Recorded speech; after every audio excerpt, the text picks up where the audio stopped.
Hey everyone, welcome back to my YouTube channel, Lovers Nature Cure. Today, we are diving into one of nature's oldest remedies for constipation, and that is castor oil. Okay, so we're going to be discussing about castor oil, nature's powerful laxative, how it works, the scientific mechanism behind how it's used to relieve constipation. Okay, we will explore its benefits and, more importantly, the science behind how it works, like I've said before. Stick around till the end for tips on safe use and dosage. What is castor oil?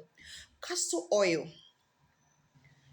Castor oil comes from the seed of Ricinus communis. Is a plant rich in ricinoleic acid.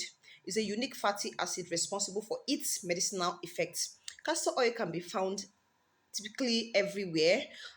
Here in the tropical area, okay, rainforest area, can be found everywhere. You go out, you may see it. Okay, it's like a shrub. Okay, so it's it's quite popular and common in this area in Africa. Castor oil has been used for centuries as a natural laxative and for skin health, but today we're going to be talking about the laxative. So, what are the benefits of castor oil when it comes to constipation? Okay, so it is fast acting. It has the fast acting relief from constipation. It acts usually within 2 to 6 hours. It stimulates bowel movement naturally, lubricates intestinal walls, making stool passage easier, retains moisture in the intestine, softening stool, may help with detoxification and gut health when used occasionally.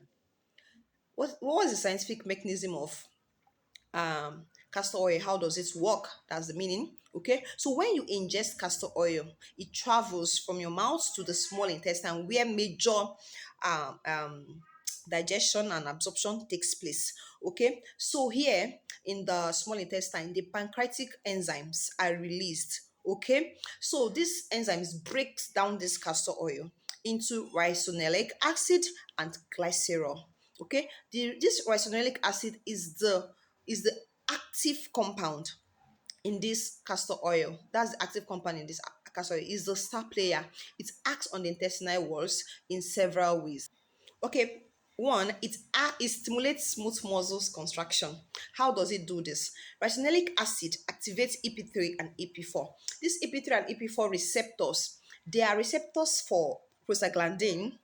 Prostaglandins are inflammatory mediators. Okay, so they are receptors for prostaglandins, but this ricinoleic acid acts as a, how will I put it, a fake prostaglandins, or let me say it mimics prostaglandins in the sense that it is capable of binding to EP3 and EP4. So when it binds to this EP3 and EP4 receptors in the smooth muscle, what happens? It causes contraction. Okay, it helps to move the stool forward. Constipation is when this stool is stuck, okay, in the intestine, is not able to be moved, it's not able to move. So but with this castor oil binding to this EP3 and EP4, it helps to contract the smooth muscle and it helps to move the stool forward. So number two, it increases water and electrolyte secretion.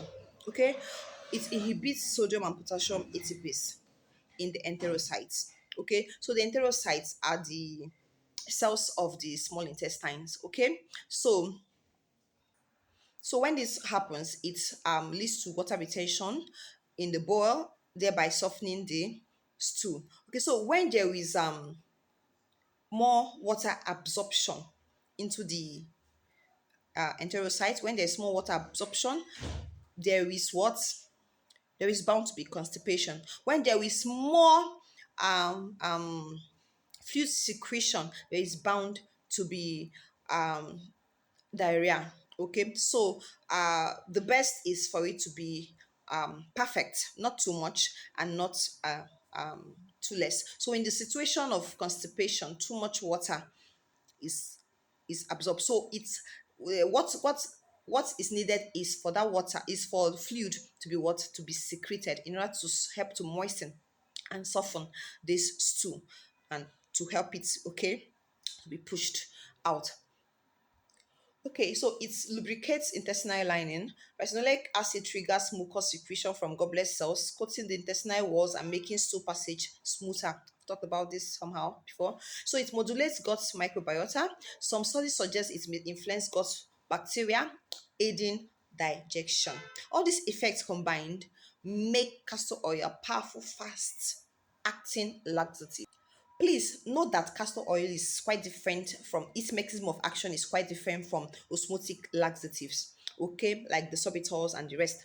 Okay, so castor oil, this is basically its mechanism of action, how it helps relieve constipation. Okay, from what I've described now, by binding to EP3 and EP4 receptors, causing contraction and fluid secretion and all that. So the next question is how to use castor oil safely. Okay, typical dose. Now, I want to mention something. Castor oil is approved by the FDA for constipation. It's approved by the FDA for constipation. Okay, so typical dose of castor oil is 1 to 2 tablespoons. That is 15 to 30 ml. So it's better you use tablespoon, okay, or 15 to 30 mils. Depends on the severity of the constipation. For adults, 1 to 2 tablespoons taken on an empty stomach. It's best when you take castor oil on an empty stomach. So the effect of castor oil starts within 2 to 6 hours. I have taken castor oil before. The effect was not even up to 2 hours, about 1 hour plus. I started stooling. Okay, so you have to be cautious of this. So you have to take castor oil when you are not planning to go outside because it can embarrass you. So you have to be cautious of this. So don't take too much, okay, because it also has side effects. Okay, side effects includes electrolyte imbalance, diarrhea, stomach ache, and all that due to the contraction and all that. So you don't want to lose so much fluids, right? You don't want to have electrolyte imbalance. So you have to be cautious with this. So contraindications when not to use castor oil. If you are pregnant, except you want to use it to stimulate contraction, except you want to go into labor. So if you're pregnant, please avoid castor oil. If you have intestinal blockage, please avoid castor oil. Please stay hydrated, drink plenty of water. So, tips and precautions. Number one, use cold pressed castor oil. When you go to the pharmacy, you want to buy castor oil, don't buy any castor oil. There are different types of castor oil. There are castor oil that are produced for cosmetics purposes. Okay, this castor oil is produced for pharmaceutical purposes. So, you go to the pharmacy, you get castor oil that is produced for constipation. You will see it's orally for oral use. I mean, you will see it there written boldly for oral use for constipation. You buy that one. That is the one you're going to use. Don't buy the one that is being stated for cosmetics or for beauty purposes. Buy hexane-free castor oil for purity. Okay, you can mix it with juice. Why taking it due to the taste that it has. Some people don't like that taste because it has a strong taste. So you can mix it with any. So it's better taken on an empty stomach. Okay. So that's all for today's deep dive on castor oil and how it works for constipation relief. If you found this helpful, hit like, subscribe, and share with friends who might need this info. Comment below if you've tried castor oil or have questions. Stay healthy, stay natural. See you next time. Bye.